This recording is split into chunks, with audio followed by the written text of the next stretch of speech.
What's up, everyone? Take two of post-show headlines. I'm Andrew Saltunis with my man John Kincaid. John's last day before he leaves for vacation. Can't wait.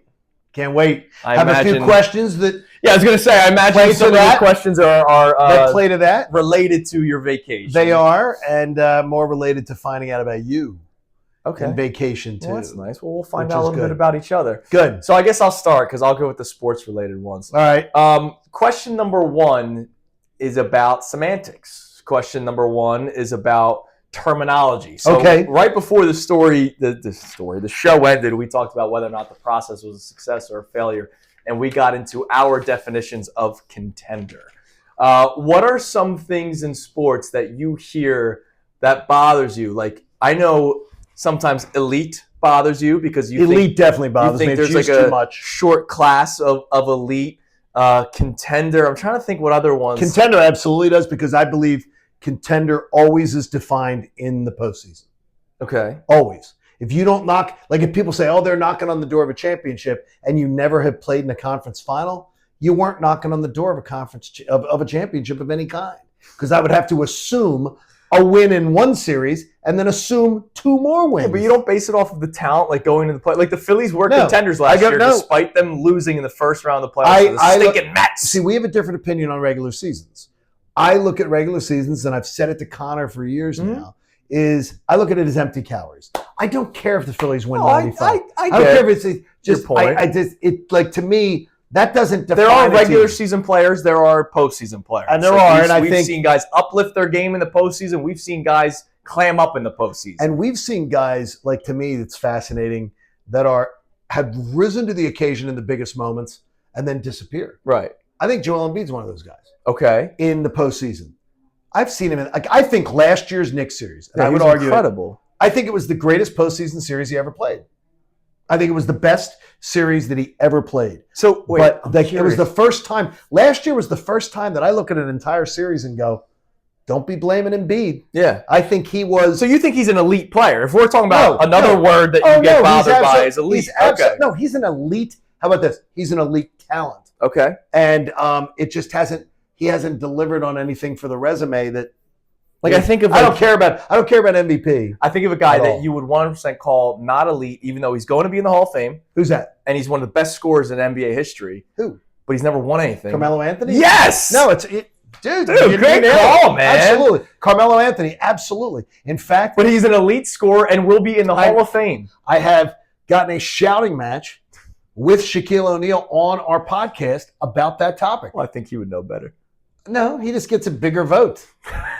Bigger vote. All right. What do you got on? Oh wait, no. Sorry, I got something. Okay, good. I do have another question, but I completely forgot. Well, then you space on it for a second, and let me come with this one. I have it now. I'm sorry. Okay, good. Elite Philadelphia players. This is now question 2, stemming off of that. Philadelphia specifically, though. It's a small club with me. It's a small club. All right. Who are the players on this small club? You know how Club Tyrone? Yeah, like there's a really nasty looking bouncer. Yes, and you might not get through. Drinks are free if you get in, though. In this town, I'm going to tell you, this is going to be blasphemy to you. Okay. Roy Halladay's on the Wall of Fame for the Phillies. He ain't in the elite athletes of Philadelphia for me. How can you say that? He won a damn Cy Young. He threw a perfect game, and he threw nobody in the playoffs. He did. That's one of the worst things you've ever said in your life. First of all, the tenure this short. Can't do it. I would rather you curse in my face and call me a we can do bitch before you say that. Question 5, I call you a bitch. Is it? No, it has to be, it involves tenure. It involves consistency. It involves excellence. Like, to me, it's got to be there. I'm going to annoy the hell out of you with this one. I'm going to annoy the hell out of you with this one. Julius Erving is there. Another guy that you idolize is not. Who? There's a certain guy that you idolize. Don't tell me Iverson is not. Yes. It's a short window of time. A guy who didn't take his craft seriously. No, absolutely not. We disagree on this one. He's not. I'm not going to put him at the same level. Someone who took their career seriously. I'm just not doing it. See? Look, I told you. Wow. This is out the door. I guess Allen Iverson is in the Hall of Very Good, isn't he? No, he is absolutely he is an elite talent. And by the way, I admire a guy like Joel Embiid who battled his ass off through a lot of adversity Allen Iverson? He had a broken tailbone. Yeah, he did. He's not the same as what Embiid is to me in my eyes. How about this? If you're talking about the 5'11" to 150 pounds. Oh, he was really, really good. He was fantastic. He was a spectacular player. He was elite. Fun to watch. No, not putting him in there. Oh, my God. I said it's a small club. Like for the Phillies. Thank God you're going on vacation. For the Phillies, who do you think for the Phillies in their recent run that I would have in? What recent? Like this? Like in their big run that they had. Not this one. The 08 one. Yes. Rollins. Yes. Jimmy Rollins is in. Jimmy Rollins is waving at a bunch of people that you may let in. That are waiting to get in. Roy Halladay is 100% not in. No, he's not. Ryan Howard was 100%. Ryan Howard is in. Ryan Howard is in. Chase Utley's 100% in. Chase might be looking in. He might be. Chase may have to be like snuck in while the bouncer's sleeping. Dude, stop. All right, move on. Okay, tell me about your vacation. Let's do this. No, I got a couple of my head hurts. All right. You go on vacation. Yes. We're sports guys. Yes. We enjoy sports, though we view things very differently. Clearly. When you are in first week of March, there will be Flyer games on, Sixer games on, things like that. There might be some college basketball. There is a sports bar on my property. Yeah. Where I'll be staying. Are you watching sports? I will not seek out sports. But when I was in Jamaica last February, the Sixers were playing the Bulls Monday night. It was a Monday night basketball game. And the main lobby bar had TVs like around it. And so my wife and I were getting a drink, and I look up, and she goes, "You gotta be bleeping kidding me." And I'm like, "You didn't stay in. Tell me you didn't." No, we ended up eventually going to dinner or going to another bar or whatever. Tell me you are at a romantic getaway with your wife, and you were not watching a meaningless regular season Sixers game. Yeah, but you didn't. She noticed? No, I wasn't. No, she said, "Are you kidding me?" Like, "Oh my God, we're in Jamaica and the Sixers are on." Exactly. But like, I'm not seeking it out. Like, our honeymoon, we flew down on a Monday morning. Okay. And we went to one of the sports bars just because we got there late. So what was the easy food that we could get? Okay. And Monday Night Football was on, and so like it's on in the bar. So you will never seek it out. I didn't seek it out. No, I'm on vacation. That's good. Our life is literally sports, and I love sports, and I talk sports with my buddies, but there is a time where you go, all right, I could use a couple minutes away from it. Perfect. Then we're on the same page. Okay. We look at it the exact same way. I will not go into the sports bar and watch the Flyers play the Winnipeg. Now, then again, we're not going on vacation during the Super Bowl. No, that's different. Like, so, and I wouldn't do that because I wouldn't be an idiot to schedule a trip during the Super Bowl. There are people that do it. Let me ask you this one. Do you have a vacation memory that involves sports? Yes. You sort of led me right into this. It's the easiest.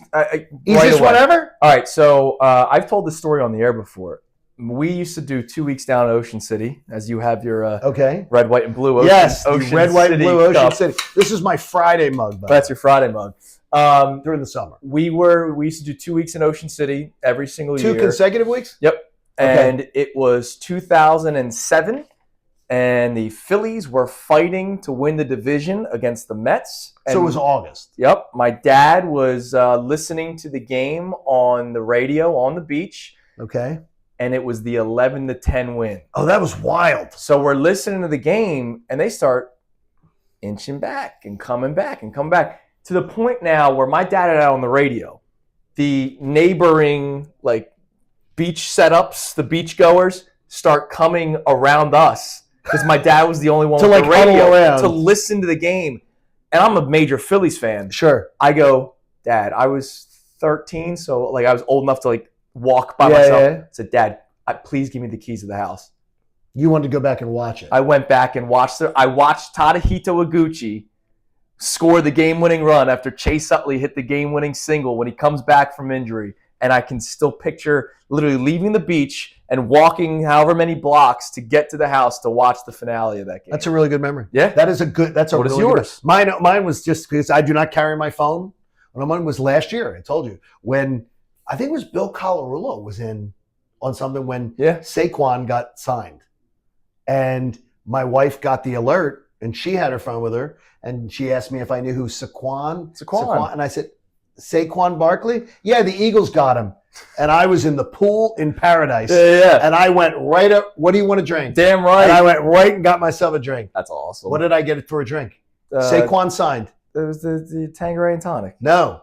I went and got some champagne. Ah, nice. That's good. A glass of champagne for my wife, glass of champagne for me. They give us, when you're in the pool, they have the little tumbler things. And I was like, here you go, honey. Let's toast to Saquon. She had no idea who he was. Well, and she does now. And she definitely does now. Everybody knows it. All right, just tell me, the best vacation you ever had, you could tell me about it, but you can also tell me if you were to draw it up, what would be the best vacation? It doesn't have to be one you've already had.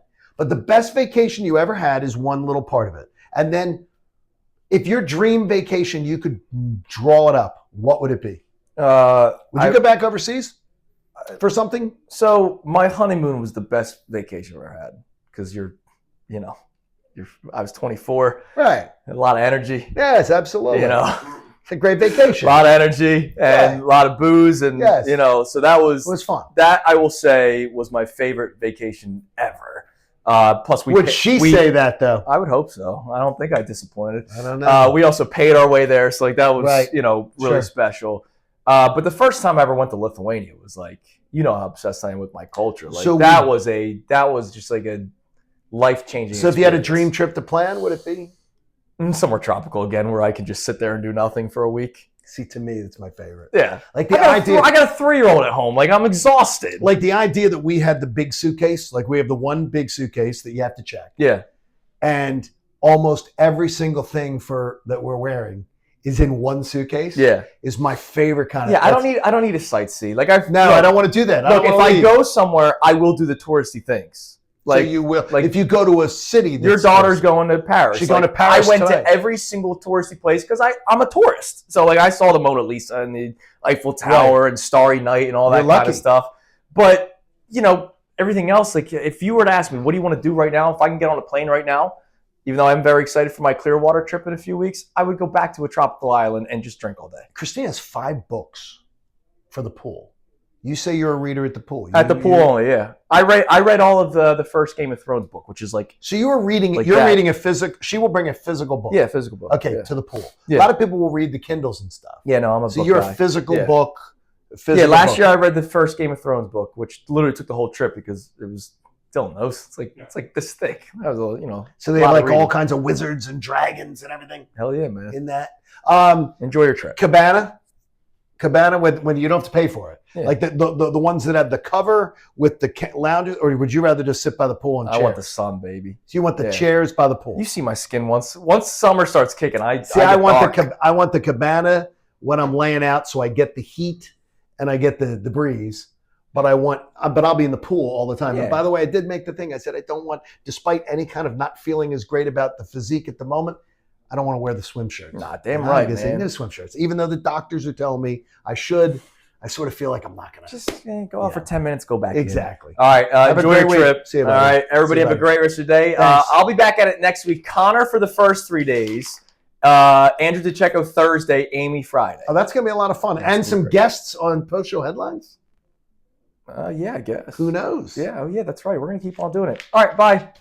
Hey guys, Andrew Salchunas from Kincaid and Salchunas. Thank you for checking out all of our stuff on YouTube. Make sure you click, like, subscribe on everything that you see. And of course, you can see everything from our YouTube feed. Full shows, interviews, when John's being an idiot, which is like 15 times a day. So make sure you check out all of our stuff on YouTube. We appreciate it.